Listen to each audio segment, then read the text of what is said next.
tutti e benvenuti sul mio canale, io sono Elisa Caudullo, brand ambassador Posh, Chalk e Voodoo Band. Oggi voglio raccontarvi di come ho cambiato aspetto a una coppia di vasi, trasformandoli da così a così, semplicemente applicando i bellissimi fregi Voodoo Band su una base molto materica realizzata con i colori Magic Paint, su cui ho realizzato un effetto rame ossidato molto delicato utilizzando le paste Posh Chalk, le patine Posh Chalk unitamente ai colori Magic. Restate con me fino alla fine per vedere i passaggi di questo restyling e già che ci sono voglio ricordarvi di iscrivervi al canale se non l'avete ancora fatto, ma soprattutto se vi fa piacere, e di attivare la campanella per restare sempre aggiornati sui prossimi restyling. Voglio dare a questi due vasi in ceramica stampata, completamente lisci e dal carattere moderno, un aspetto vissuto dal sapore shabby. La prima cosa da fare è creare una base irregolare, realizzando una texture corposa e ruvida. Userò su entrambi i vasi Royal Green di Magic Paint. Addiziono al colore 2 cucchiai di sabbia. Mescolo e con un pennello ovale da 40 abbastanza tozzo e abbondantemente carico di colore comincio a tamponare il composto di pittura e sabbia sulla superficie dei due vasi, cercando di lasciare quanti più dislivelli e grumi possibili che mi serviranno a dare maggiore tridimensionalità alla superficie.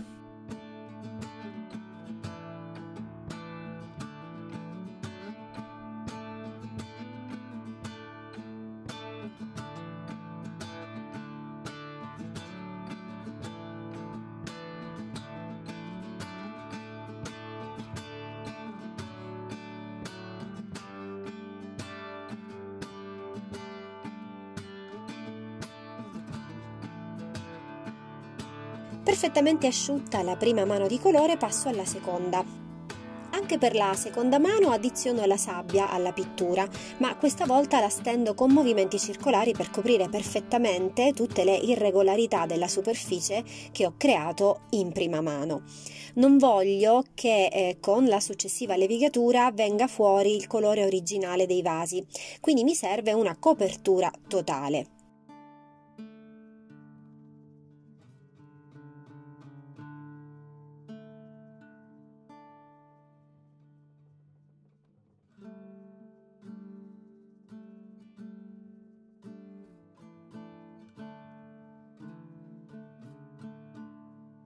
A seconda stesura asciutta, sul primo vaso vado con Dark Sand, il color sabbia Magic Paint, che stendo puro in maniera uniforme su tutta la superficie e lascio asciugare.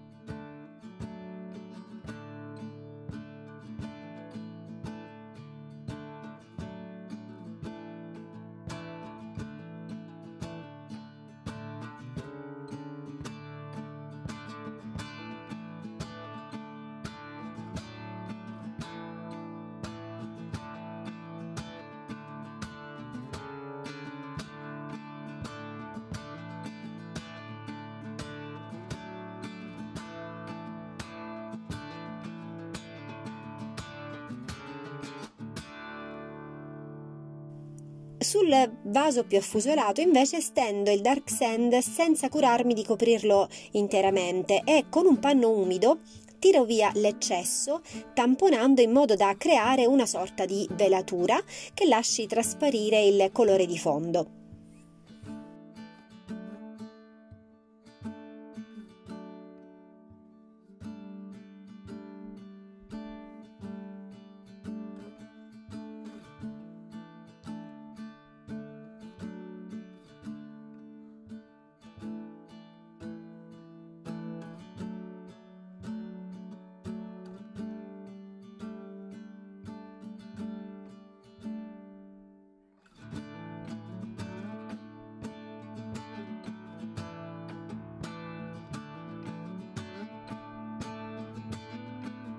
Lascio asciugare completamente per poter passare poi agli step successivi. Con una carta abrasiva di grana media levigo la superficie per tirare fuori il colore di fondo, il Royal Green, a contrasto con il Dark Sand. Procedo manualmente sul vaso in cui ho effettuato la velatura.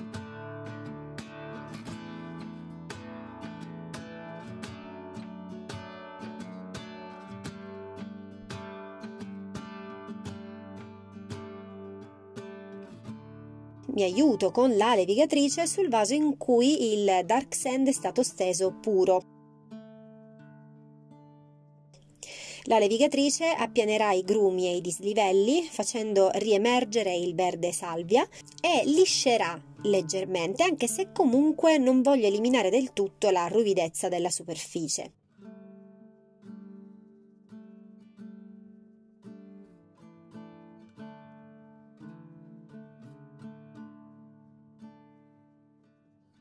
È il momento di lavorare sui fregi.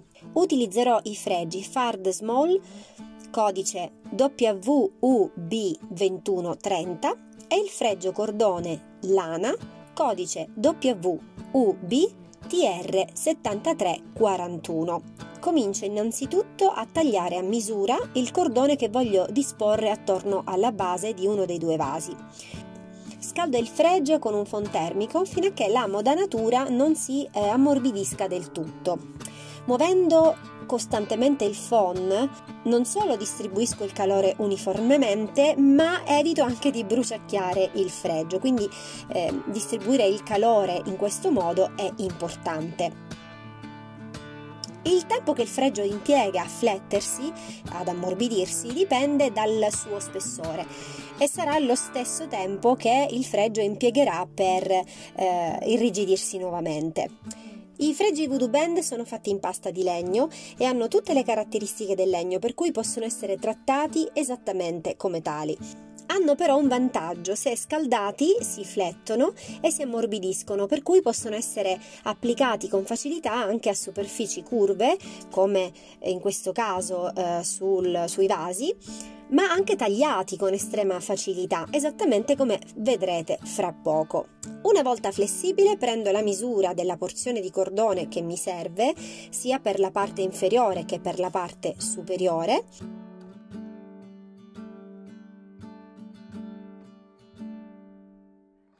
e mantenendolo sempre flessibile, quindi sempre ben caldo, lo taglio, come vedete, in modo molto semplice e veloce. Ho bisogno che i due pezzettini di cordone si irrigidiscano in posizione orizzontale, quindi li stendo e li appettisco con le mani per poterli lavorare successivamente con più facilità. Patina Posh Chalk Copper sarà la base per l'effetto rame ossidato che voglio creare. Stendo la patina con un pennellino da belle arti in maniera uniforme su tutto il fregio, andando anche negli incavi, in modo da creare una maggiore ombreggiatura e quindi dare risalto ai rilievi. Le patine Posh Chalk sono a base di olio e sono perfette per mettere in evidenza i dettagli dei soggetti su cui si sta lavorando, ma possono essere usate, come sto facendo io adesso, per ricoprire l'intera superficie. Le patine donano un effetto luminoso alle superfici su cui vengono applicate e danno tridimensionalità e maggiore profondità. Essendo a base di olio hanno bisogno di tempo per cristallizzare e una volta asciutte possono essere lucidate, così come si fa con le cere, per far risaltare la loro lucentezza.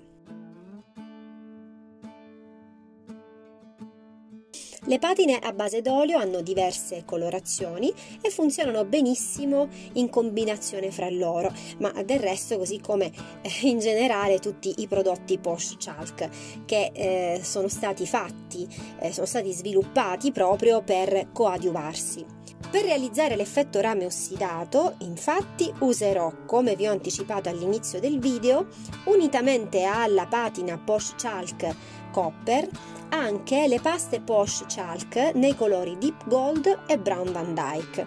Intanto procedo a realizzare con la patina Copper la base sui due fregi e sui pezzetti di cordone.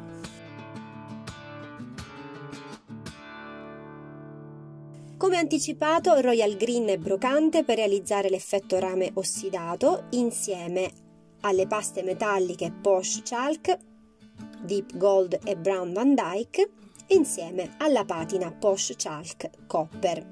Troverete in descrizione l'elenco dei prodotti che sto utilizzando in questo restyling e il link al sito dove poterli reperire.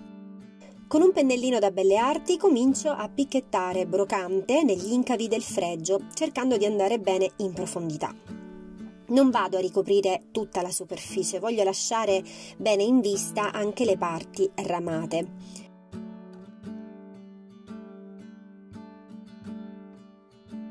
Con un pannetto asciutto tolgo l'eccesso di colore dai rilievi.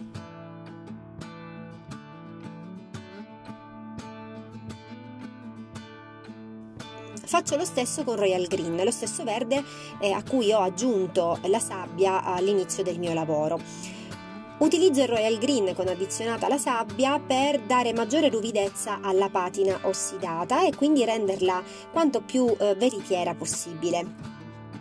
Insisto su alcuni punti e tolgo l'eccesso con il panno. Per spegnere un po' i verdi do qualche tocco superficiale di Deep Gold e Brown Van Dyke.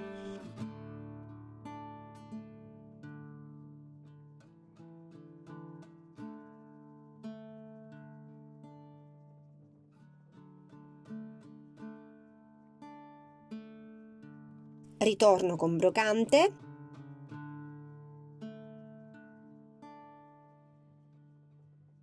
Per finire con un leggero dry brush con Copper, la patina ramata, solo sui rilievi e sulle parti del fregio che non ho patinato con i verdi e con le paste.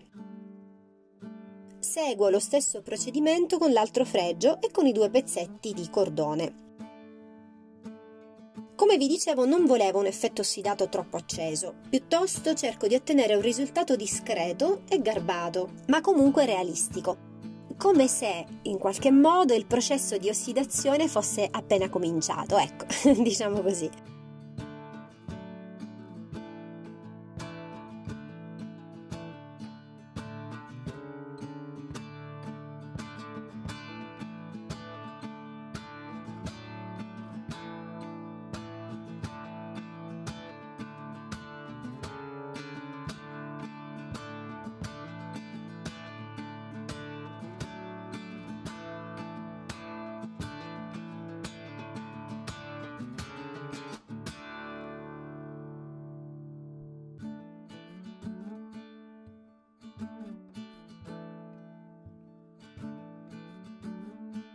Una volta asciutto tutto il lavoro, procedo con l'applicazione dei fregi sui vasi. 5 sono i passaggi da seguire per una corretta applicazione dei fregi Voodoo Bend. Il primo passaggio: scaldo la modanatura distribuendo bene il calore uniformemente fino a che il fregio non comincia a flettersi. Passaggio numero 2: stendo la colla su tutta la superficie del fregio senza lasciare scoperta neppure 1 millimetro. È fondamentale che la colla sia ben distribuita. Terzo passaggio: posiziono il fregio. Quarto passaggio: lo scaldo di nuovo per farlo aderire sulla superficie. Come vedete si è adattato perfettamente alla superficie curva del vaso e questo grazie alla flessibilità che contraddistingue i fregi Voodoo Bend. Quinto passaggio: presso per far uscire la colla in eccesso e soprattutto per far uscire l'aria. Seguire questi 5 passaggi alla lettera ci garantisce la corretta applicazione dei fregi su qualsiasi superficie e la loro durata nel tempo. Con un pennellino e un po' d'acqua rimuovo adesso la colla in eccesso e procedo alla stessa maniera anche sul secondo fregio e sui pezzettini di fregio cordone. Voglio uniformare vaso e fregio fra loro, quindi riporto un po' della patinatura realizzata sui fregi anche sulla superficie dei vasi, come se questa a contatto con il fregio in rame ossidato si sia macchiata. Cerco quindi di creare delle leggere macchie intorno al fregio e delle lievi colature sulla parte inferiore del fregio.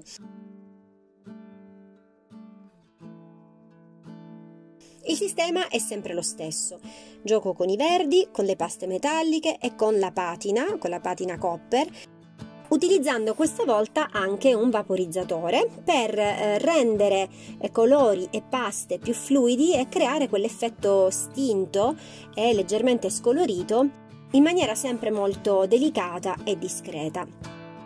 L'effetto rame ossidato mi piace veramente tanto, sarà perché si uniscono due colorazioni che amo particolarmente, il ramato e questa gradazione di verde chiamata appunto verde rame. Pur non volendo un effetto troppo accentuato, ho cercato di renderlo quanto più veritiero possibile e sicuramente, oltre i prodotti utilizzati, mi ha aiutato tanto anche la stesura materica dei colori delle paste e della stessa patina, dovuta sia all'utilizzo della sabbia aggiunta al Royal Green, ma anche ai movimenti picchettati effettuati con i vari pennellini.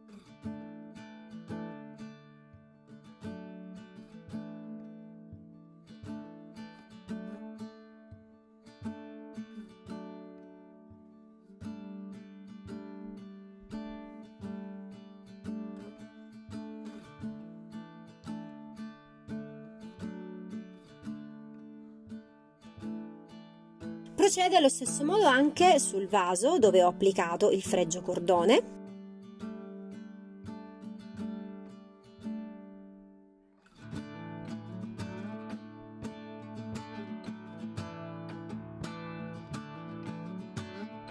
Una volta asciutta la patinatura, do un leggero velo di cera neutra, la leggendaria di Magic Paint, che provvederò a lucidare con un panno morbido e asciutto una volta ben cristallizzata. Sarà sufficiente aspettare una giornata.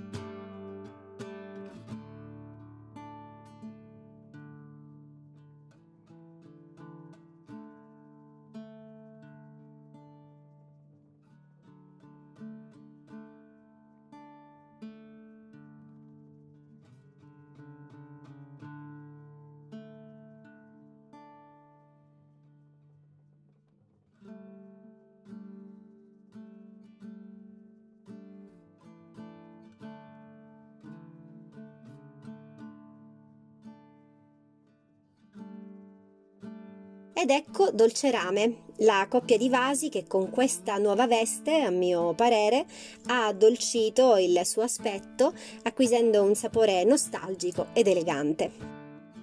Spero che questo restyling vi sia piaciuto, fatemelo sapere nei commenti. Gustatevi qualche foto e non dimenticatevi di iscrivervi al canale e di attivare la campanella per restare sempre aggiornati sui prossimi restyling. Grazie per aver guardato il video e alla prossima. Ciao!